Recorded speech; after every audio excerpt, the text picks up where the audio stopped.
নমস্কার বন্ধুরা, রেসিপি সুইথ সানবিকাতে সবাইকে স্বাগত জানাই। আশা করি আপনারা ভালো আছেন।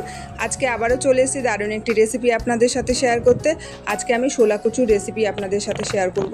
শোলা কচু তো আপনারা অনেক রকমভাবে করে খেয়ে দেখেছেন, কিন্তু এইভাবে করে ছোলা দিয়ে একবার শোলা কচু রান্না করে খেয়ে দেখবেন, খুব টেস্টি হয় খেতে। এটা ভাত রুটি সাথে খেতে কিন্তু খুব ভালো লাগে। তো শোলা কচুটা আমি কেমন করে করেছি সেটাই আজকে আপনাদেরকে আমি করে দেখাবো। তো আসুন তাহলে রেসিপিটি শুরু করি। এখানে শোলা কচু আমি নিয়ে নিয়েছি, ছোলা নিয়ে নিয়েছি, আর টুকরো টুকরো করে আলু কেটে নিয়েছি। তো শোলা কচুটাকে প্রথমে আমি কেটে নিয়ে পরিষ্কার জলে ধুয়ে নিয়েছি। ধুয়ে দেখুন এরকম আমি টুকরো টুকরো করে কেটেছি পনিরের মতো।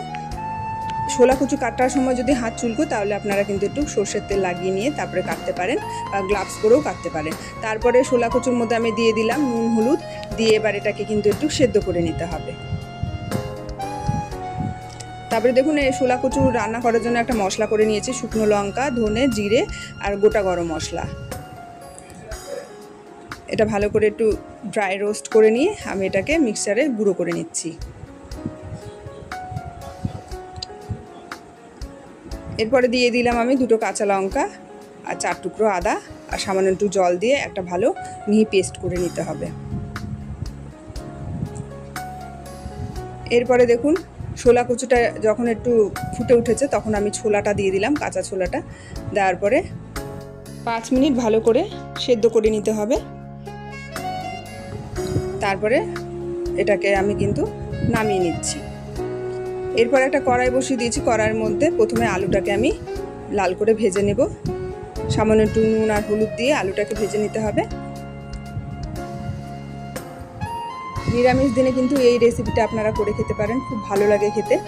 আর এখন তো বাজারে প্রচুর শোলা কচু পাওয়া যাচ্ছে, এই রেসিপিটা আপনারা কিন্তু একবার বানিয়ে দেখতে পারেন। আমার আলুটা ভাজা হয়েছে, তুলে নিলাম। তারপরে ওই তেলের মধ্যে দিয়ে দিলাম তেজপাতা, শুকনো লঙ্কা আর গোটা জিরা ফোড়ন দিলাম। দেওয়ার পরে ফোড়নটা একটু যখন ভাজা হয়ে যাবে তখন আমি দিয়ে দেব একটা টমেটো। শোলা কচু খেলে কিন্তু অনেকেরই গলা কুটকুট করে, সেক্ষেত্রে আপনার টমেটো বা লেবুর রস এগুলো দিতে পারেন। দেওয়ার পরে একটু নুন দিয়ে দিলাম। নুন দেওয়ার পরে যে ভাজা মশলাটা পেস্ট করে রেখেছিলাম সেটা দিয়ে দিলাম।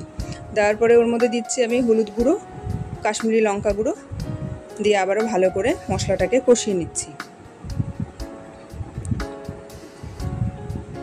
দেখুন মশলা থেকে তেল ছেড়ে এসছে, আমার মশলাটা কিন্তু কষানো হয়ে গেছে, টমেটোগুলোও খুব সুন্দরভাবে গলে গেছে। এরপর একটু মশলা ধোয়া জল দিলাম,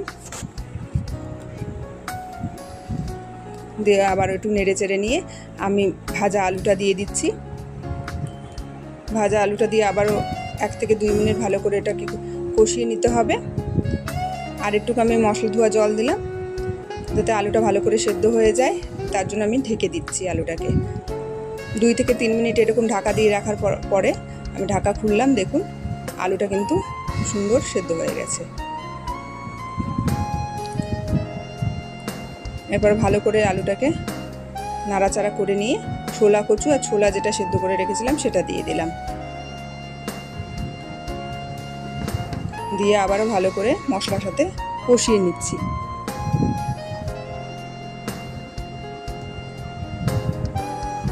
এরপরে আমি দিয়ে দিলাম স্বাদ মতো চিনি। চিনি দিয়ে আবারও একটু নেড়ে চেড়ে নিচ্ছি। এরপর আমি ঢাকা দিয়ে রেখেছিলাম 2 মিনিটের জন্য।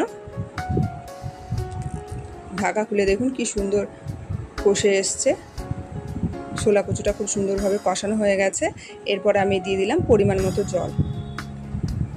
জলটা আপনারা আপনার পরিমাণ মতোই দেবেন।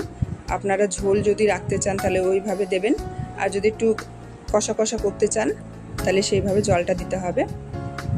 ঢাকা দিয়ে আমি 5 মিনিট রেখে দিয়েছিলাম। তারপরে ঢাকা খুলে আমি ওপর থেকে একটু ঘি দিয়ে ভালো করে নেড়ে নিচ্ছি। নাড়াচাড়া করে আমার কিন্তু শোলা কচুর এই রেসিপিটা রেডি হয়ে গেছে। আমি এরপরে ঢাকা দিয়ে আমি 5 মিনিটের জন্য স্ট্যান্ডিং টাইমে রেখে দিয়ে দেখুন ঢাকা খুলেছি, কি সুন্দর হয়েছে। খেতেও কিন্তু দারুণ হয়েছিল। আপনারা এই রেসিপিটা একবার হলেও ট্রাই করে দেখতে পারেন, আর আমাকে কমেন্টে অবশ্যই জানাবেন কেমন হয়েছিল। যদি এই রেসিপিটা ভালো লেগে থাকে প্লিজ একটা লাইক শেয়ার কমেন্ট করে আমার পাশে থাকবেন।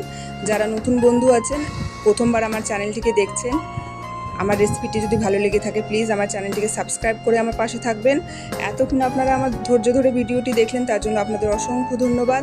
আবার দেখা হবে নতুন আরেকটি ভিডিওতে। ভালো থাকবেন, সুস্থ থাকবেন। Thank you.